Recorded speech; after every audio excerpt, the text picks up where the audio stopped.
বসে আছি। কি নাম বলো? আসো আসো আসো।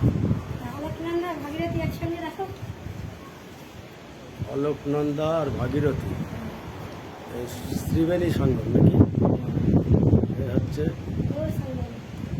অলোকনন্দা, গুপ্ত সরস্বতী, আর ওই যে পিছনে দেখা যাচ্ছে ওটা রাম মন্দির। ভগবান শ্রীরাম এখানে এসেছিলেন।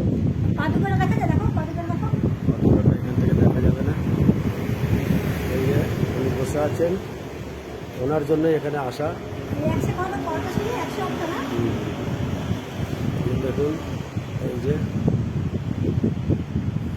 খুব সুন্দর জায়গা, আসলে ভালো লাগবে সবার।